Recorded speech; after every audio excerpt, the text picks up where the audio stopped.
नमस्कार शेतकरी मित्रांनो, कांदा उत्पादक शेतकरी बांधवांसाठी आताच्या क्षणाची सर्वात महत्त्वाची आणि मोठी बातमी. कांदा संदर्भातील कांद्याच्या भावात वाढ होणार तर कधी होणार, किती होणार, कशामुळे होणार, काय महत्त्वाचे कारण, सविस्तर थोडक्यात संपूर्ण लाईव्ह अपडेट बातमी आपण यावडीच्या माध्यमातून जाणून घेण्याचा प्रयत्न करणार आहोत. तर महाराष्ट्रातील तमाम कांदा उत्पादक शेतकरी बांधवांना एकच विनंती, व्हिडिओ शेवटपर्यंत बघा. अतिशय महत्त्वाचा व्हिडिओ जर आवडला तर नक्कीच लाईक करा. सांगा चॅनलवरती नवीन असाल तर या ठिकाणी बघितलं तर हवामान आपल्या यूट्यूब चॅनलला सबस्क्राईब करून दुसरं ऐकन म्हणजे घंटा सरकार, जेणेकरून म्हणजे नोटिफिकेशन तुमच्यापर्यंत पोहोचत असते. संपूर्ण महत्त्वाची बातमी जाणून घेण्यासाठी शेवटपर्यंत नक्कीच व्हिडिओ बघावा विनंती.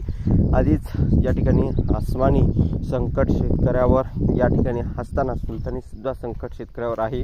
2 पैसे शेतकऱ्यांना मिळावं शेतकरी बांधवांची कायम अपेक्षा राहती, तरी देखील ही सरकार शेतकरी विरोधी वारंवार निर्णय घेत आहे आणि 2 पैसे शेतकऱ्यांना मिळावं शेतकरी बांधवांची कायम अपेक्षा आहे. मागणीच्या तुलनेने जर पुरवठा वाढला तर भावात घसरण होत असते, परंतु मागणीच्या तुलनेने पुरवठा जर कमी राहिला भावात वाढ होत असते. परंतु सध्या तर असं तरीसुद्धा होताना दिसत नाही आहे. कवडीमोल भाव शेतकऱ्यांच्या कांद्याला आजही आहे. कांदा असताना देखील सरकार या ठिकाणी कांद्याला भाव देत नाही आहे, कांदा निर्यात होऊ देत नाही आहे. या ठिकाणी कांदा करात्रित निर्यात बंदी आहे. करात्रित काही निर्यात शुल्क, निर्यात मूल्य या ठिकाणी नियम कायदे ते लावू शकतात, परंतु कांद्याचे भाव ज्यावेळेस कमी होतात त्यावेळेस का त्यांचा कायदा आणि नियम लागत नाही करात्रित, हे बघण्याजोगं आहे.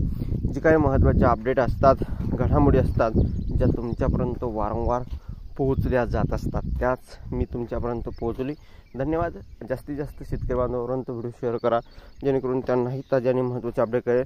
धन्यवाद मित्रांनो. माझा व्हिडिओ शेवटपर्यंत बघितल्याबद्दल. व्हिडिओची माहितीपूर्ण कांदा बाजाराचे अपडेट शोधपर्यंत इथे थांबतो आहे. जे महाराष्ट्राचे शोधण्यात सबस्क्राईब, लाईक आणि कमेंट करा. सांगा तर व्हिडिओ पुढे महाराष्ट्राचे शोधण्यात धन्यवाद. भेटूया पुढील व्हिडिओ.